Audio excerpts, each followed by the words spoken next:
Though, according to the snake, he's actually the lion. And you're the snake, said Agatha.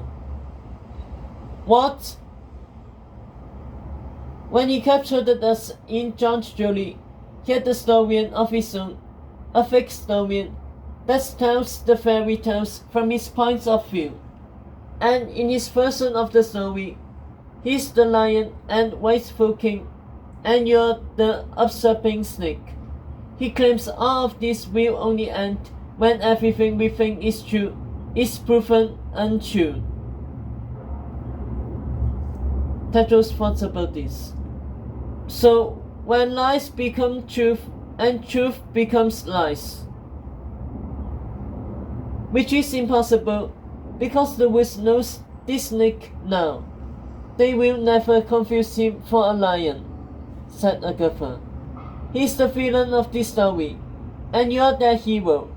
That's why they're cheering for you.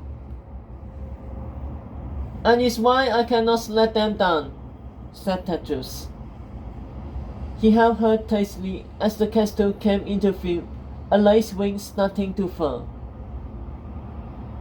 Dot's doing okay? He asked. Or do I need to kiss her back in her senses? I was hoping you overheard that. She'll be fine. By the time I left, she was turning her tears to chocolates and eating them. Gross. The ship floated down in front of the castle. Tedros spotted Excalibur in the blue tower balcony, now guarded by 5 men and also sealed off in a huge, thick glass lockbox. Clearly, his mother was taking no chances. The moment the Iron hit the water, surfing to the docks, the crew bounded to their positions, led by Ryan, lashing the ship to the pier as Hot dropped it across. From the railing, Tedros and Agatha watched the knights gather his group on the east dock. My team, follow me, said Ryan, leading Hester, Anada, Beatrix, and Winner away in the wing, with Dot scurrying and sniffling behind. Our turn, said Tedros, taking Agatha's hand, about to summon his team. The king froze, squinting over the railing. Agatha followed his eyes. There was a woman at the end of the west dock.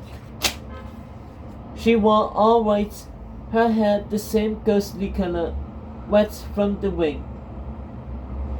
The Lady of the Lake, Agatha breathed as she and Tedros moved closer. Only now they could see the woman's face. Tedros squeezed Agatha's hand.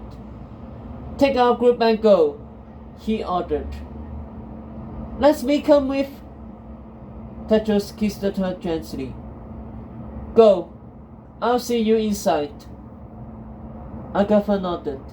She gathered Hot, Nicola, Kiko, William, and Borden and herded them down the east walk and into the castle.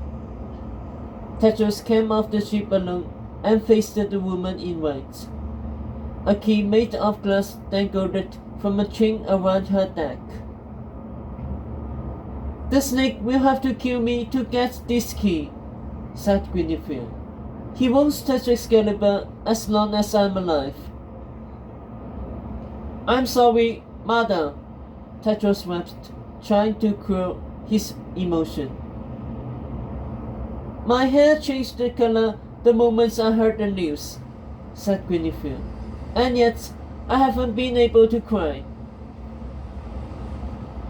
He loved you so much, said her son, his voice breaking, in a way that never could. You were everything to Lance. He said it to me as he... Guinevere put him into her arms. He loved you too, Tedros, like his own son, even if he wasn't always sure how to show it. Why did he kill Lance? Why not me? Tedros breathed, rain falling in his face. Remember what Merlin said, his mother whispered. He wants to break you, to take away everything you love so you'll be too weak to fight back. But you have to fight back, Tedros. You have to stay strong. Both of us do. She tilted his cheek towards her. Tedros looked into his mother's fiery eyes. We can't let that monster win, said Guinevere. Tedros wept through the white tower, his crown back on his head, peering at a map of the castle grounds in one hand and a ledger accounting for all of Camelot's weapons in the other.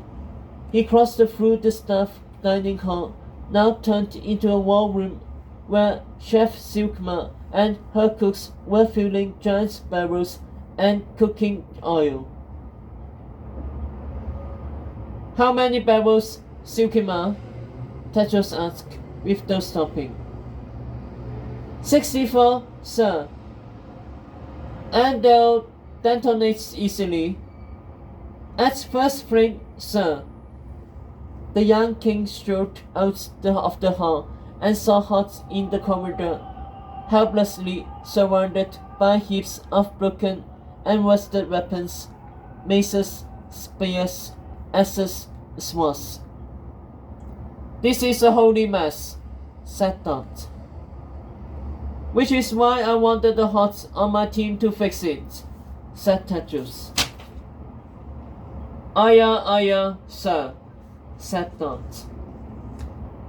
Tedros peered into the next hall, where Kiko was standing with a beefy sorcerer's guard amidst piles of mismatched pieces of armor that Kiko was trying to fit back again. Tedros wasted his blows. I told him that if I could watch him put the armor on, then maybe I'll see how it all goes, Kiko defended. Tedros shoved past them and peeked into the steward's common room, where two maids were trying to repair a mount of splintered bows and arrows. He glimpsed a few newspapers spread out on a table. On top was the John Jolie Journal. King Tedros crew bungles Snake's capture. Lancelot's dead. Snake on the loose. Tedros flung it aside to see the latest Camelot courier. Snake eyes Camelot. Is the lion our only hope? Tedros lifted it up to see the royal watch underneath, a huge portrait of Ryan and Sophie on its front page. Gimli lion in love with Tedros exclaimed. Tedros rolled his eyes, hurrying back into the hall. Agatha accosted him, Reaper at her heels.